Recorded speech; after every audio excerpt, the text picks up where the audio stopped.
All right. So, folks, one of the things I've been in favor of for a very long time is that people, have the right to end their lives. I think that you have a right to bodily autonomy, and I think that that bodily autonomy includes the right to, in sound mind, make the decision to no longer live. I think that is fair. Some people in this world face, the prospect of unending pain and misery, and there should be a vetting process, obviously. But if you can get through that process and prove you are like of sound mind, um, I think you should be able to make that decision. Now, Canada's government agrees with me. However, Canada's government also is very sussy about its implementation of legalized, assisted death. Like yeah, exactly. Someone who has terminal cancer, who's looking at like, who wants to go out on their own terms without like going through months and months of suffering. I think that's, they should have that option on the table, you know? Now, Canada's government agrees and has, legalized assisted dying, which is good.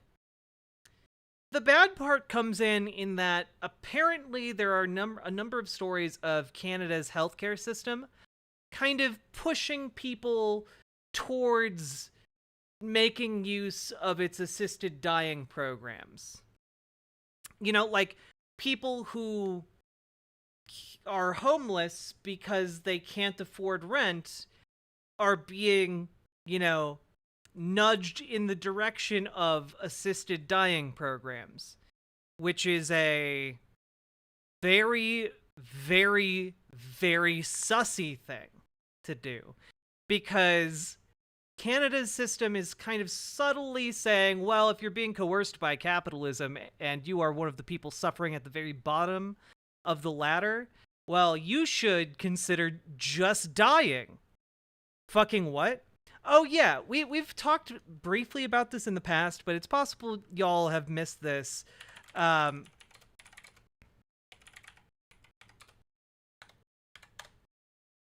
Yeah, this is from last year.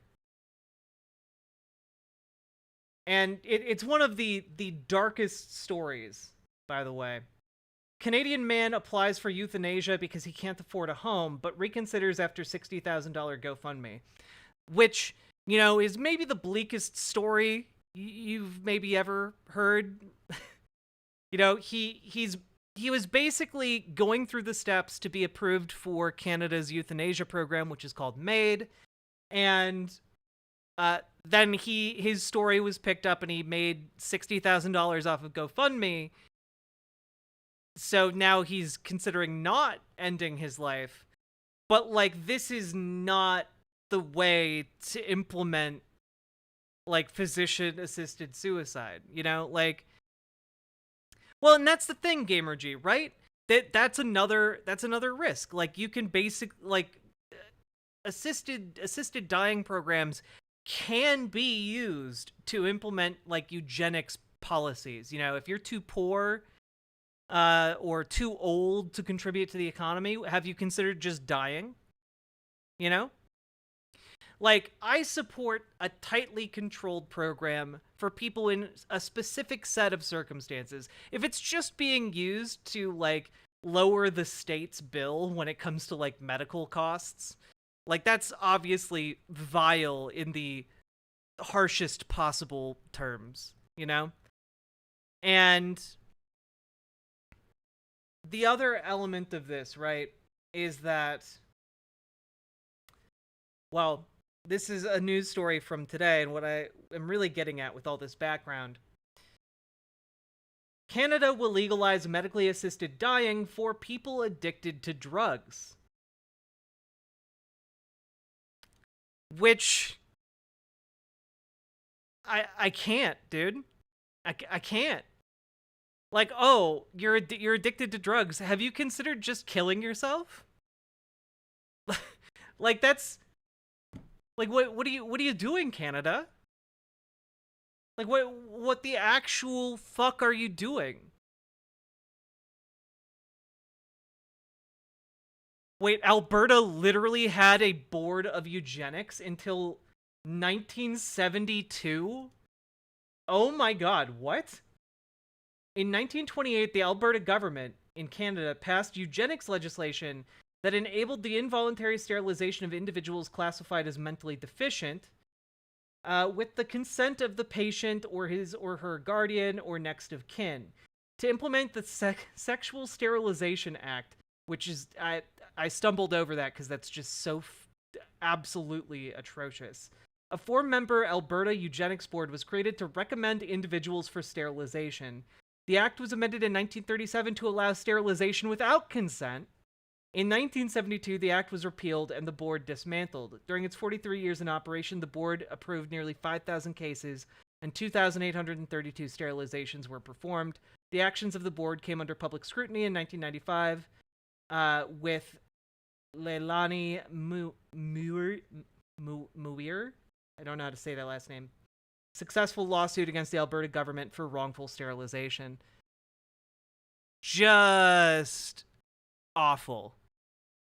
Yeah, so like given the fact that Canada's government has had like actual state mandated uh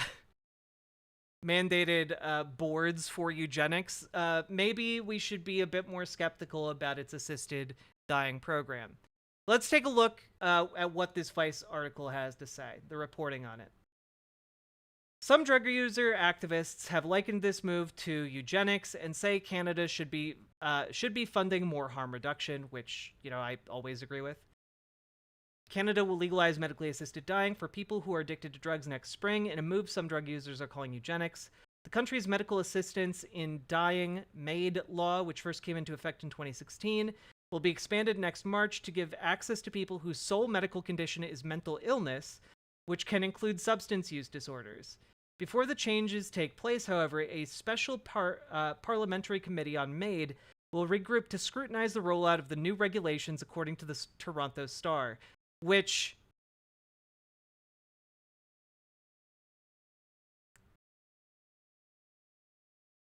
I genuinely don't know that I agree that you should be expanding it to include people with mental illness. Is that just general? I mean, I guess I want to know more about this expansion.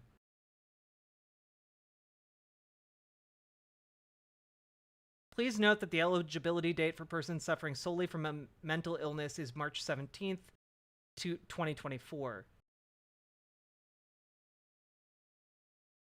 Let's just take a look. Eligibility, mental illness. 2021, it was determined that Canadians whose sole medical condition is mental illness and who otherwise meet all eligibility criteria would not be eligible for MAID for 2 years until March 17th, 2023. This includes conditions that are primarily within the domain of psychiatry, such as depression and personality disorders. It does not include neurocognitive and neurodevelopmental disorders or other conditions that may affect cognitive abilities.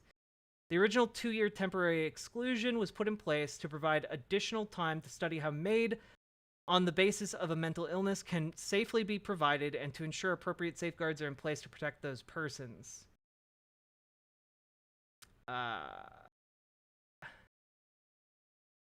Established an expert panel on MAID and mental illness, tasked with making recommendations on protocols, guidance, and safeguards to apply to requests for MAID by persons who have mental illness. The expert panel's final report was tabled in Parliament on May 13th, 2022. And I guess we'll take a look at their final report here.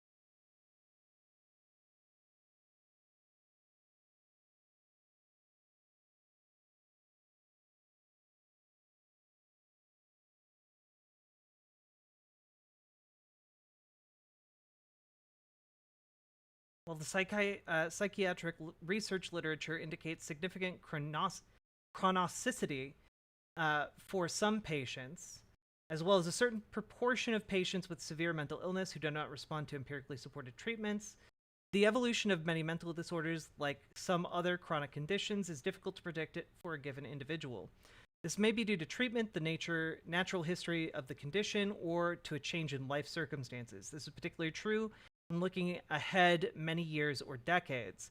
One possible conclusion of this realization is that MAID ought not to be allowed when natural death is not reasonably foreseeable, whether for mental disorders or for any condition when predictability is limited. Indeed, this has been a central point of disagreement in the debate about MAID and the SUMC, particularly amongst psychiatrists, with some saying incurability and irreversibility cannot be established, and others saying it can.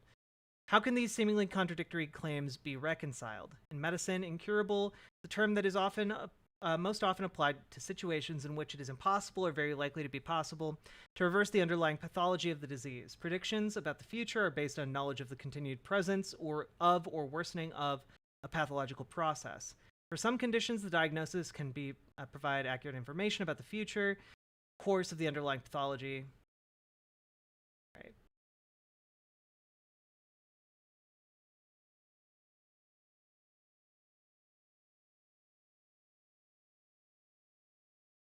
Having to establish incurability and irreversibility on the basis of the evolution and response to past interventions is necessary and accepted for other conditions such as chronic pain. This is also the approach used and proposed by psychiatrists in the Netherlands and Belgium, where assisted dying for mental disorders is permitted when they assess requests. In addition, there have been cases considered by Canadian courts to satisfy MAID eligibility requirements in which incurability and irreversibility were established in this manner.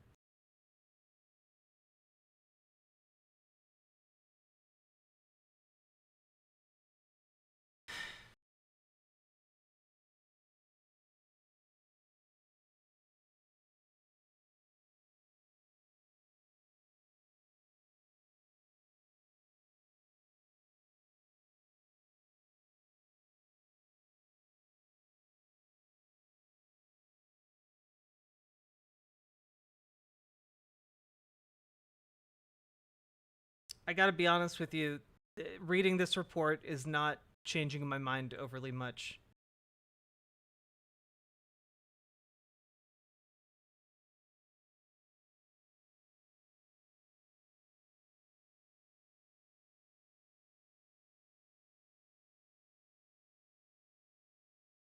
It really does seem like their conclusion is essentially that, well, you can never predict the outcome for physical ailments, with 100% accuracy, so this is very similar and should be allowed.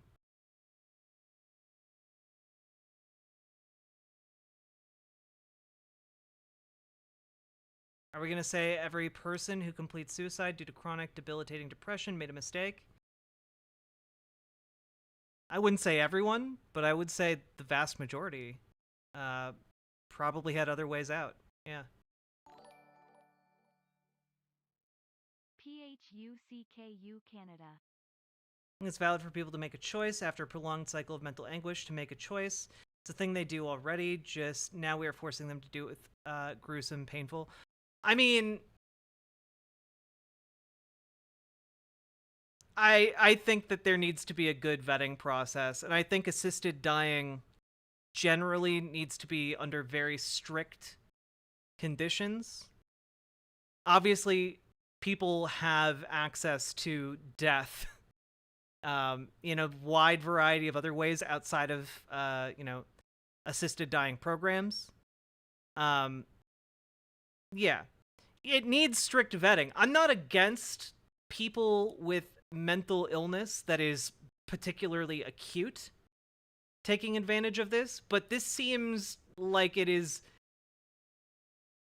designed specifically to allow a lot more people to take advantage of the program with a lot less vetting. I'm sorry, the energy to alleviate someone who's addicted to drugs, for example, and has substance abuse disorder, is to treat the substance abuse and not just be like, okay, yeah, kill yourself. Like that, like I don't, I, the lack of controls here seem wild. And I'm someone who's familiar with like the assisted dying process. Yeah.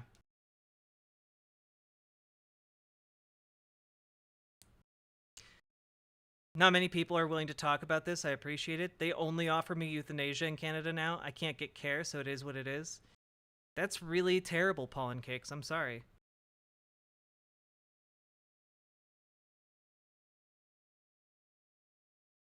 Yeah, I think that that's my main issue with this Toxoplasmosis, right? Like, if you're going to do a program like MAID, you need to have things in place. And if you're going to broaden it, right? Especially if you're going to broaden it, you need to have things like adequate social safety nets so people aren't being pushed into assisted death programs because they are homeless or have medical problems that they would otherwise choose to live. They just don't have the money to do it right.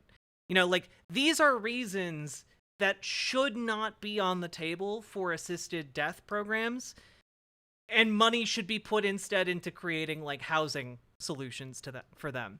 Money should instead be put into actually treating substance abuse disorders. Like, this seems, especially given the fact that Canada had active eugenics boards within living memory, like, this seems to be something that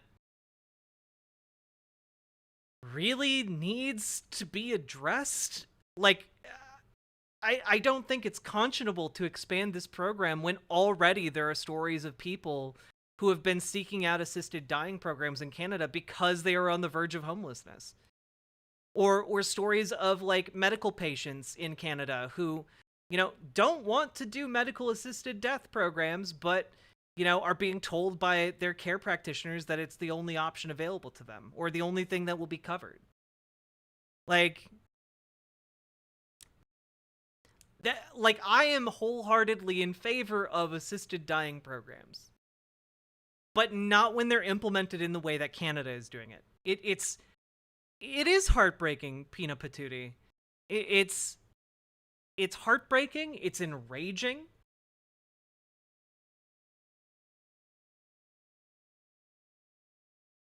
Which is why where I live in the Northwest Territories, we had to pause the assisted death program because there's such a huge poverty issues facing our large native population that would be unethical. Yeah, exactly.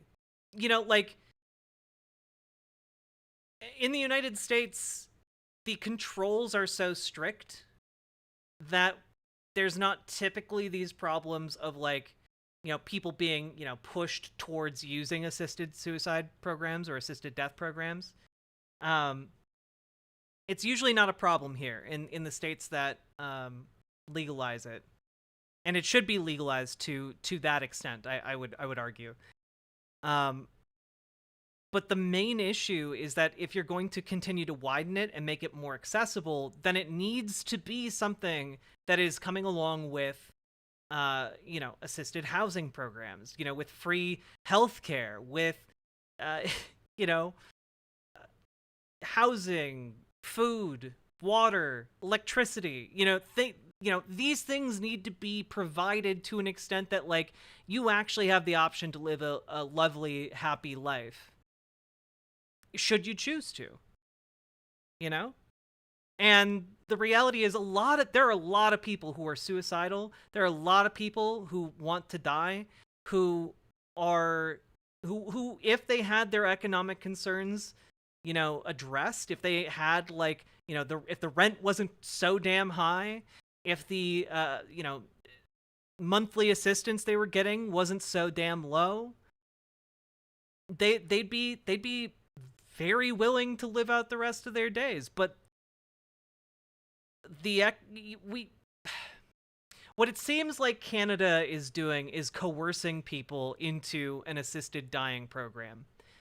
And I'm very, very worried about the prospect of them widening this program when there's a history of this eugenics idea specifically for people with mental illness and the economically disadvantaged. And it seems like they are just modernizing old eugenics concepts that went out of style in the 70s. They tried to coerce me since 2018. Pollen Cakes, can you elaborate a little bit? What do you mean when you say that they tried to coerce you?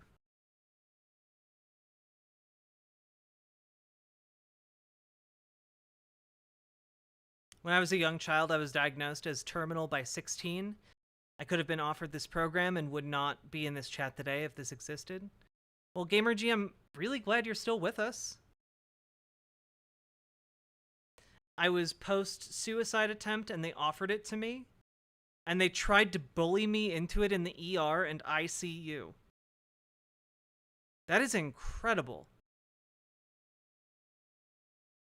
So you had just attempted to take your own life, and while you were in the ER recovering, like your nurses or your doctors attempted to get you into MAID. The nurses, both the nurses and the doctors. That is actually insane. I'm very, very sorry that happened to you.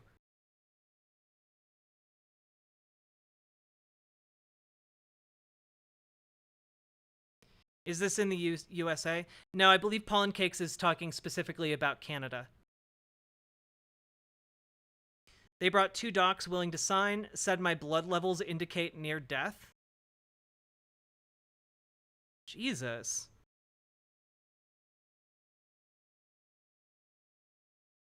I'm very, very sorry to hear that. You're in Ottawa?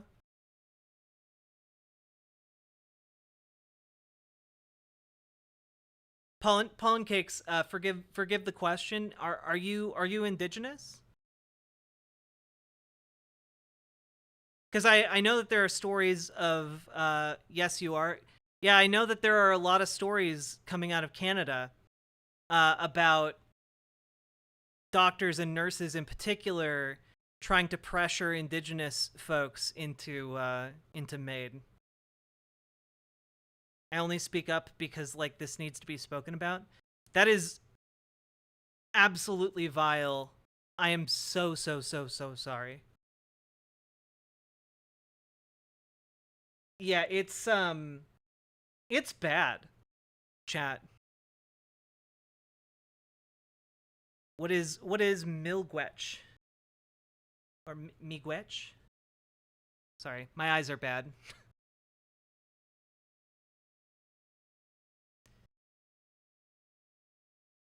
Hey Lasso, thank you in Ojibwe. Oh, you're welcome.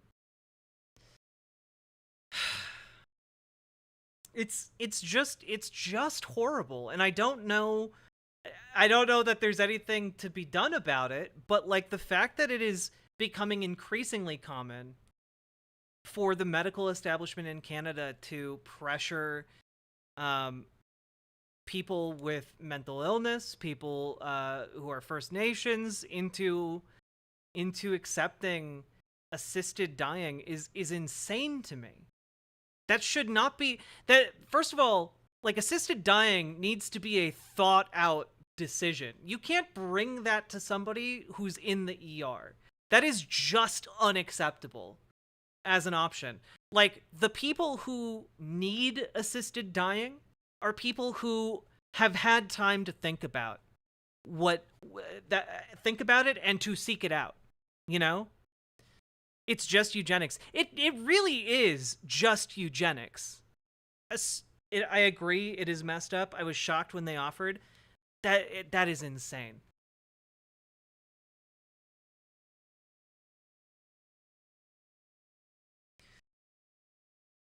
I'm in Ottawa, but I've not heard of this. Pollen Cakes, please contact Dying with Dignity and report it. They are a group who advocates for MAID, but not for the uses for poor or indigenous to be coerced. They would want to know about this in your story. I'm not familiar with any of these groups, so I won't say my minimal thoughts on that one.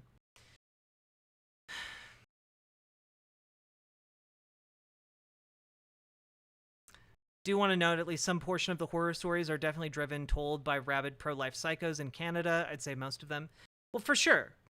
But, like, there's also a very real history here, and ignoring that would be both a disservice to people currently alive and to people who lost their lives in the past, or who were sterilized in the past.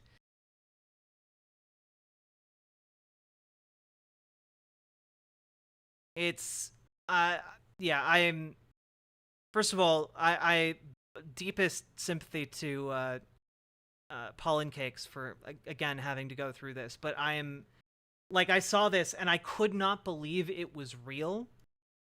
I could not believe that this was an actual story.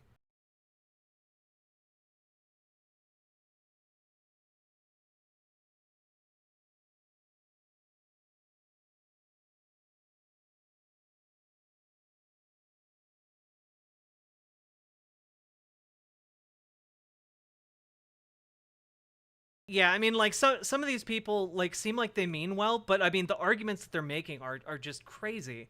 Like, for example, here's a quote from the Vice article by a Dr. David Martell, who's a physician lead for addictions medicine at Nova Scotia Health. He says, "I don't think it's fair, and the government doesn't think it's fair, to exclude people from eligibility because their medical disorder or their suffering is related to a mental illness. As a subset of that, it's not fair to exclude people from eligibility purely because their mental disorder might either partly or in full be a substance use disorder. Has to do with treating people equally." Yeah, but you can treat people like someone who's like high on meth or is going through like the worst withdrawal of their life is not necessarily going to be making rational decisions. We know that. We know that. And to say like, "Oh, well, they're this is about treating people equally, so we should just allow someone who's clearly going through a tough mental episode, like, to just we should have doctors be medically obliged to help them end their lives." That is unconscionable to me. There are so many times I would have unalived myself if it was easy. It should not be easy. Yeah. And, like, by the way, the process in the United States, which as far as I know has not been like abused, usually involves getting multiple doctor notes over a prolonged period of time of evaluation, having a consent be done in front of witnesses, to ensure there's no like coercion. Like, it's a planned out process designed to ensure that people who are going through it are fully on board with the concept and they have the ability to cancel out of it at any time. You know?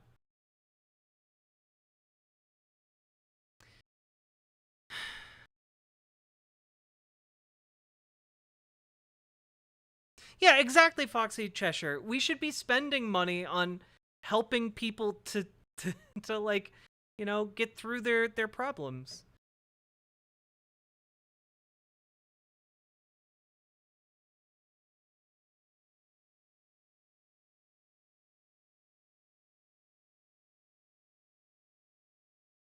Sadly, this happens way too much, and I wait for them to do it to me with my lung issues.